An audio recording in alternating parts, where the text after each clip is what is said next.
Assalamualaikum. In this video, we will do myasthenia gravis first from Davidson, then from Irfan. What is myasthenia gravis? Myasthenia gravis is basically a common cause of acutely evolving fatigable weakness and preferentially affects your ocular, facial, and bulbar muscles. It is an autoimmune disease in which basically caused by antibodies to acetylcholine receptors in your post-junctional membrane of the neuromuscular junction या post synaptic membrane of the neuromuscular junction.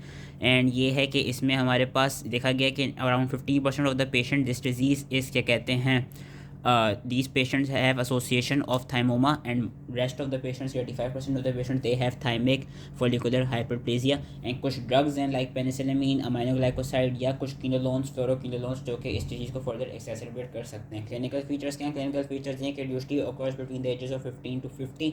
younger population में female प्रिपोंडेंस है and जो older population है उसमें mail प्रिपोंडेंस है. Relapsing and remitting course होता है क्या है जो हमारे पास कॉमन सिम्टम्स आते हैं कि फटीगेबल मसल वीकनेस होती है. एंड फटीगेबल मसल वीकनेस का ये मतलब है कि इनिशियली आपका काम कर रहा होता है मसल, बहुत जल्दी थक जाता है मसल, फटीगेबिलिटी बहुत जल्दी होने लग जाती है इसमें. एंड इसमें यही है कि worsening of the symptoms they occur towards the end of the day और following any exercise. There is no sensory signs and there are no signs of any involvement of the CNS.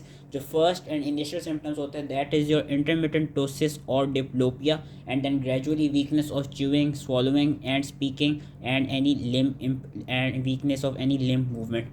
जो हमारे पास क्या कहते हैं ये हैं जो limb muscles हैं. लिम्ब मसल्स में मोस्टली शोल्डर गर्डल के मसल्स इन्वॉल्व होते हैं, शोल्डर के मसल्स इन्वॉल्व होते हैं. तो basically the patient is unable to undertake tasks above shoulder level. For example, patient can't comb his or her hair without frequent rests. Respiratory muscles भी involved हो सकते हैं जिसकी वजह से respiratory failure हो सकता है and ventilation support की requirement हो सकती है. एंड हमारे पास दो सब टाइप्स का माइस्थीनिया होता है. बेसिकली जनरलाइज माइस्थीनिया देखा जाता है, लेकिन एक हमारे पास होता है जनरलाइज माइस्थीनिया जिसमें हमारे पास whole body widespread muscle involvement है. एंड एक हमारे पास होता है ओकुलर माइस्थीनिया जिसमें सिर्फ the myasthenia is confined to your ocular your eye muscles. Investigation में इन इन्वेस्टिगेशन भी बेसिकली इसमें हमारे पास in most of the cases क्योंकि इट इज़ ऑटोइम्यून कंडीशन हमारे पास एसिटाइलकोलिन रिसेप्टर की जो एंटीबॉडीज़ हैं वो स्पेसिफिक होती हैं एंड वो पॉजिटिव आ जाती हैं. लेकिन in some of the cases, in some of the seronegative cases हम क्या करते हैं, हम एसिटाइलकोलिन रिसेप्टर की एंटीबॉडीज़ नहीं देखते, हम एंटी मस्क एंटीबॉडीज़ देखते हैं जो कि पॉजिटिव आती हैं इन दोज पेशेंट जिनमें एसिटाइलकोलिन रिसेप्टर की एंटीबॉडीज़ नेगेटिव हो. But are your MuSK antibodies? Your MuSK antibodies are basically your antibodies against muscle specific kinases. And ये है कि इस वाली जिनमें मस्क एंटीबॉडीज़ पॉजिटिव होती हैं उनमें ज़्यादातर जो प्रोमिनेंट इन्वॉल्वमेंट होती है वो बल्बार यानी क्रेनियल नर्व इन्वॉल्वमेंट होती है, ओकुलर इन्वॉल्वमेंट उनमें ज़्यादा होती है. हम न्यूरो फिजियोलॉजिकल असेसमेंट भी करा सकते हैं. एंड ये देखा गया है कि जब हम रेपिटेटिव स्टिमुलेशन कराते हैं ड्यूरिंग नर्व कंडक्शन टेस्ट यानी हम EMG जब करा रहे होते हैं तो उसमें हमको कैरेक्टरिस्टिक डेक्रीमेंटल रिस्पॉन्स मिलता है. And all patient should have thoracic CT और MRI to exclude thymoma as we saw 15% of the patients have thymoma and rest of them have thymic follicular hyperplasia. And ये है कि दोस्त ये कहते हैं screening of for other associated autoimmune disorder should also be done. For example thyroid की भी इसमें हमारे पास एसोसिएशन मिलती है. थायराइड की जो हमारे पास ऑटोइम्यून कंडीशंस आ जाती हैं लाइक हाशिमोटोस और ग्रेव डिसीज़ वो भी माइस्थीनिया के साथ हो सकती है.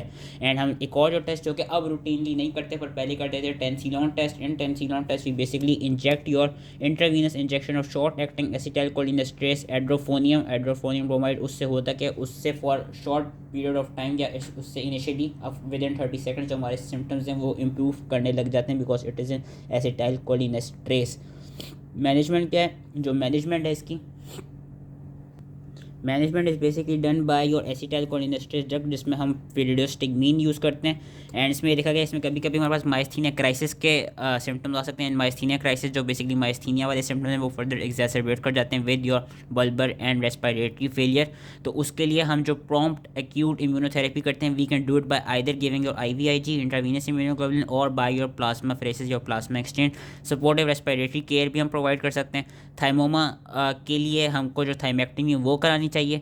एंड ये देखा गया है कि जो अगर if the myasthenia gravis if it's entirely ocular then the prognosis is excellent. And younger seropositive patients with generalised disease में benefit from thymectomy in the absence of thymoma.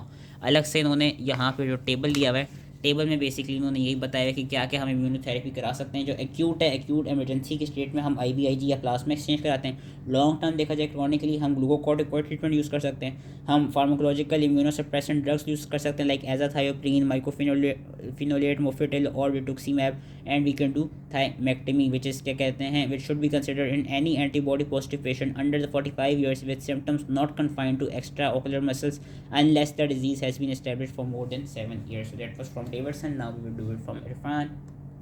So myasthenia gravis is an autoimmune disease caused by antibodies against postsynaptic acetylcholine receptors. It is also a type 2 hypersensitivity reaction. Asymmetric muscle weakness मिलती है. Weakness is aggravated with activity as the day progresses. Weakness relieved by rest.